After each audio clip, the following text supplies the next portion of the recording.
Tanya jawab bareng dokter. Gejala pada TB itu sebetulnya banyak, karena TB itu mengenai hampir semua organ tubuh. Tapi kapan kita boleh curiga TB? Itu satu, jika ada kontak penderita TB di sekitar anak itu yang mungkin sedang diobati atau malah belum diobati, itu kita boleh curiga. Kemudian kedua, ketika berat badannya tidak naik atau malah mengalami penurunan meskipun dia keasupan gizinya bagus. Kemudian yang ketiga, ada batuk yang lebih dari 2 minggu dan tidak sembuh dengan pengobatan yang adekuat.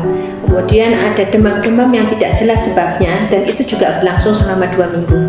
Kemudian ada pembesaran kelenjar, apakah itu di leher atau di ketiak atau di selangkangan, itu juga menyebabkan kita boleh curiga ke arah TB.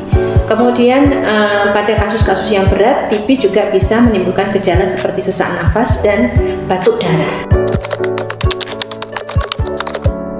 Kalau pengobatan TB itu memang minimal 6 bulan dan itu pun tidak boleh putus, tidak boleh bolong-bolong, jadi harus sesuai jadwalnya.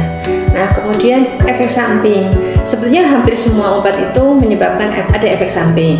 Cuma kalau kita memberikan obatnya sesuai dosis dan minumnya juga benar, cara minumnya benar, itu insya Allah tidak ada efek samping yang timbul. Tapi yang efek samping yang mungkin timbul memang misalnya ada gangguan pada fungsi ginjal atau pada liver.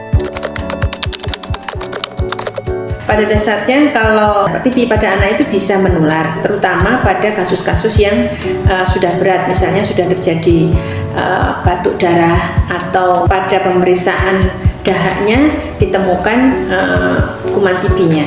Tapi untuk kasus-kasus yang ringan itu hampir tidak menularkan pada anak yang lain gitu, karena jumlahnya biasanya jumlah kumannya itu lebih sedikit dan dia berada di dalam sel sehingga hampir tidak menularkan kepada pasien yang lain.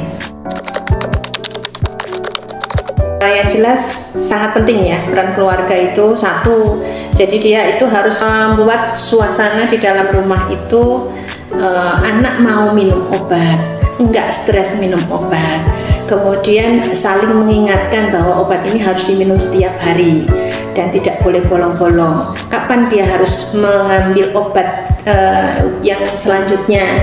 Kemudian juga peran ibu atau peran orang tua ya, itu meningkatkan gizi anak, terutama gizi anak supaya dia juga penyembuhannya bisa lebih cepat, itu dengan pemberian gizi yang cukup. Jadi pencegahan untuk TB itu dimulai ketika ibu hamil. Ketika ibu hamil itu jangan sampai terkena TB karena itu juga bisa ditularkan melalui plasenta atau melalui aliran darah ibu ke janin. Itu satu. Kemudian ketika bayi sudah lahir itu tentunya diberikan imunisasi BCG yang diberikan pada usia tidak lebih dari umur 0 bulan.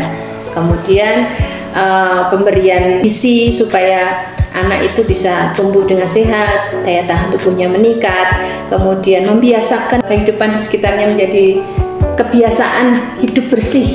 Itu misalnya batuk tidak sembarangan, meludah tidak sembarangan, ketika batuk menutup mulut seperti itu juga akan mencegah untuk anak-anak terkena TB. Kemudian dari lingkungan juga udara yang lembab atau lingkungan yang lembab atau banyak asap, banyak debu itu juga menyebabkan mudahnya kuman TB menjadi lebih mudah tumbuh, lebih mudah berkembang biak.